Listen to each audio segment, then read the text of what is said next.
Bismillahirrahmanirrahim. Nahmaduhu wa nusalli ala rasulihil karim amma ba'd.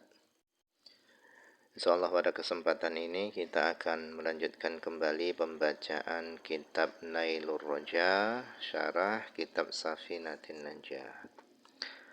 Kita telah sampai kepada walahu, dan Nabi memiliki sallallahu alaihi wasallam minal ghazawat, dari ghazwah-ghazwah. Wahia, adapun ghazwah-ghazwah itu al-hurub, yaitu peperangan-peperangan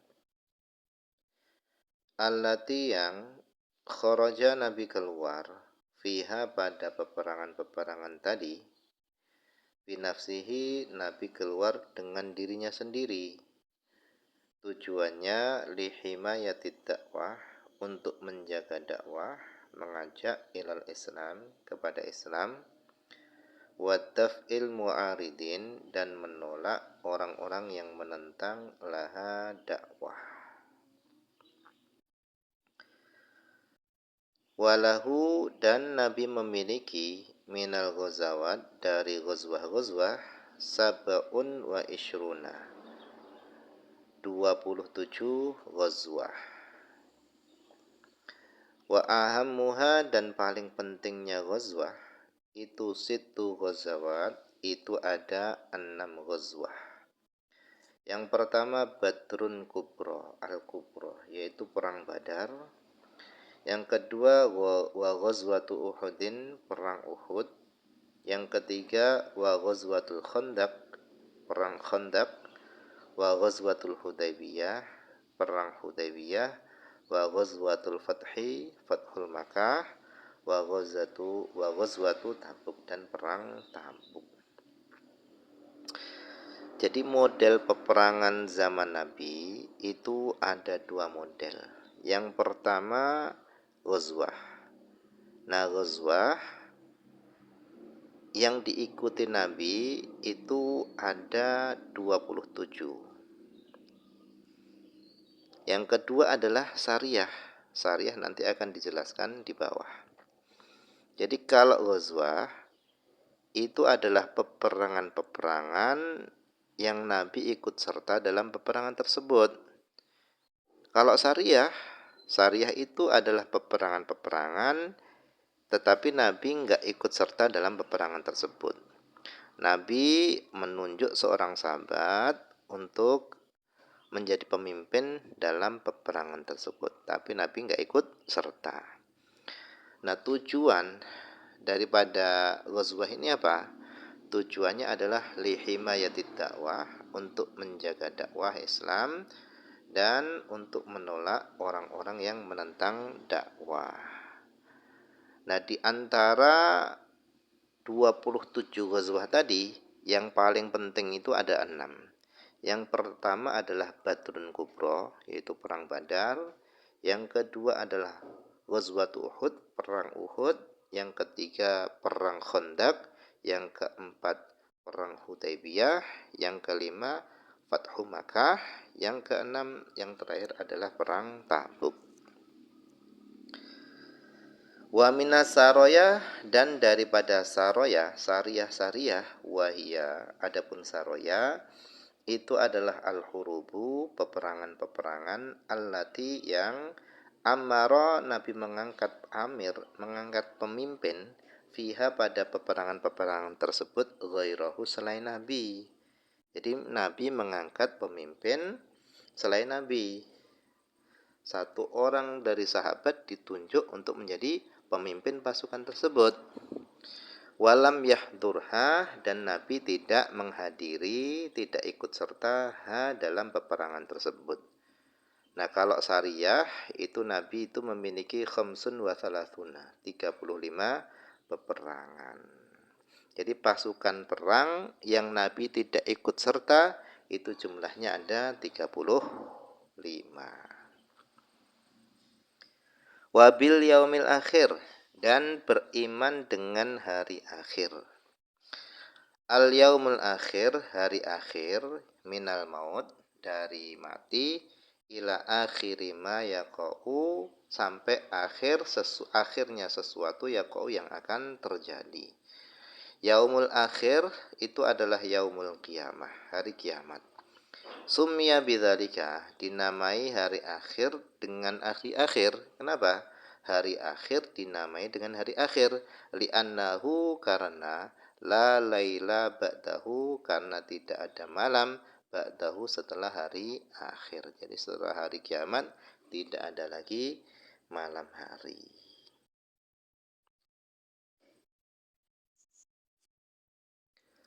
Al-makna, adapun maknanya, annal khamisah, bahwasanya yang kelima, min arkanil iman, dari rukun-rukun iman, itu adalah al-imanu bil yaumil akhir, yaitu beriman dengan hari akhir. Wal makna wa maknal imani bihi, dan adapun makna beriman dengan hari akhir itu adalah at-tasdiqu, membenarkan, bi annahu, dengan bahwasannya hari akhir itu hak, itu adalah benar adanya. Wa bi annama, dan dengan bahasanya apa saja, yastamilu, yang memuat, alaihi, atas hari akhir, minal mizan, daripada mizan timbangan amal, wasirat, sirat, wal jannah, wan nar, itu hak, itu semua adalah hak. Wa anna su'alal malakaini, dan bahasanya pertanyaan dua malaikat mungkar dan nakir, wa na'imal qabri, dan nikmat kubur, wa adzabahu, dan azab kubur, wa ghaira dzalika, dan itu semua, min umuril barzakh, dari perkara-perkara barzakh, itu adalah hak, benar adanya. Jadi sebelum terjadinya hari kiamat, seluruh manusia yang meninggal dunia itu berada di tempat yang namanya adalah alam barzakh, alam kubur atau alam barzakh. Nah, di situ akan ditanyai oleh dua malaikat, malaikat mungkar dan nakir. Kemudian setelah itu baru ada nikmat kubur dan siksa kubur. Kalau orang tadi itu lulus dalam pertanyaannya, maka dia akan mendapatkan nikmat kubur sampai hari kiamat. Tetapi kalau seorang tadi gagal dalam pertanyaan, maka dia akan disiksa sampai hari kiamat. Jadi alam barzakh atau alam kubur itu adalah alam transisi menjelang hari kiamat.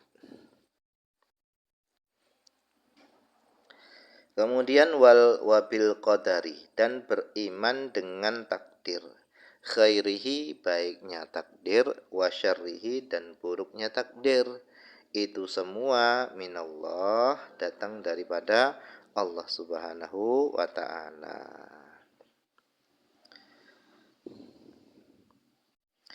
Jadi kita harus mengimani, meyakini bahwasannya segala sesuatu, apakah itu terkait dengan diri kita atau berkaitan dengan alam semesta, apakah itu yang baik atau yang buruk, kita harus meyakini itu semua datang daripada Allah SWT, sudah ditakdirkan oleh Allah.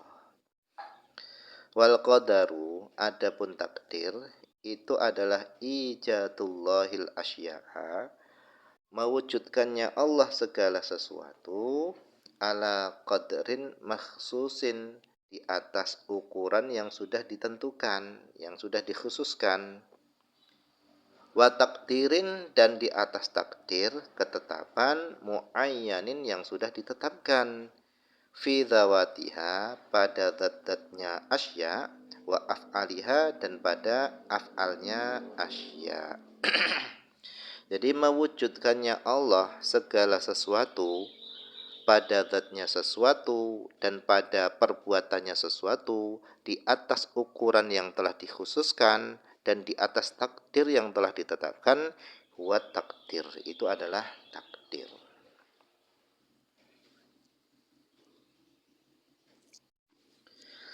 Wal makna, adapun maknanya adalah an-nasadisa, bahwasanya yang keenam, min arkanil iman, dari rukun-rukun iman, itu adalah al-imanu, beriman, bi annahu, dengan bahasanya, la buddha, harus, min wuqu'ima, dari terjadinya sesuatu, qaddarahullah, yang Allah takdirkan, wa annahu, dan bahwasannya, yastahilu, mustahil, wuqu'uma, terjadinya sesuatu, lam yuqaddirhu, yang Allah tidak takdirkan. Jadi segala sesuatu yang Allah takdirkan itu pasti terjadi, dan segala sesuatu yang tidak Allah takdirkan mustahil terjadi. Wa annal khaira wasyarra, dan bahasanya kebaikan dan keburukan, qaddarahumullah, itu telah Allah takdirkan keduanya, qoblal khalqi, sebelum diciptakannya makhluk. Jadi sebelum diciptakannya makhluk, segala kebaikan dan keburukan sudah ditakdirkan Allah. Wa anna jami'al kainat, dan bahwasanya seluruh alam semesta itu biqadaihi, dengan ketetapan Allah, wa qadarihi, dan dengan takdirnya Allah, wa iradatihi, dan kehendaknya Allah. Faslun, fasal, wa makna la ilaha illallah, dan adapun makna la ilaha illallah itu adalah la ma'budah, tidak ada yang disembah, bihaqqin, dengan sebenar-benarnya, fil wujud, di dalam perwujudan, illallah, kecuali Allah.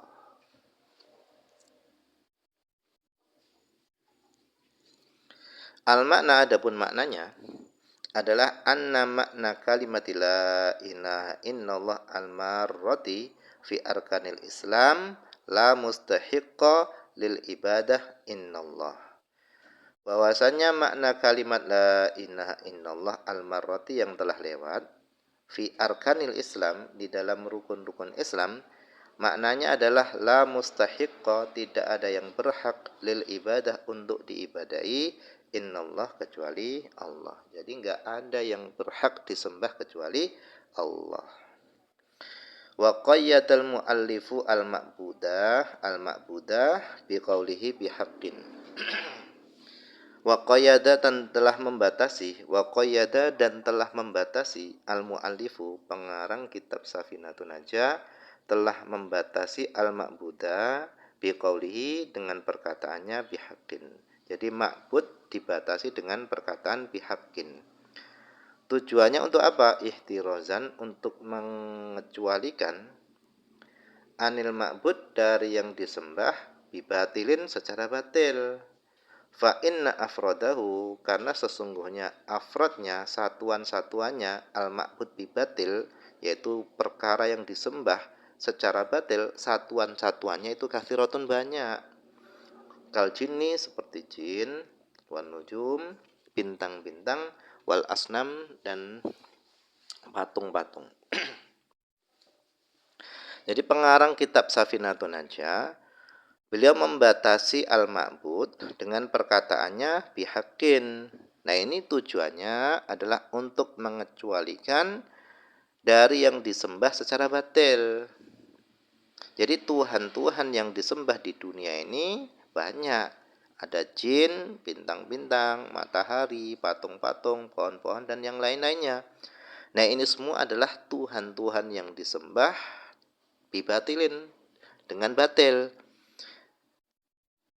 Tetapi Tuhan yang disembah dengan hak, al-ma'bud bihaqqin, yang sebenar-benarnya Tuhan, itu adalah hanya satu, yaitu Allah Subhanahu wa ta'ala. Jadi Allah Subhanahu wa ta'ala itu adalah al-ma'bud bihaqqin, yaitu zat yang disembah dengan sebenar-benarnya. Nah, mungkin ini saja dulu yang bisa dibaca pada kesempatan ini. Semoga ada manfaatnya.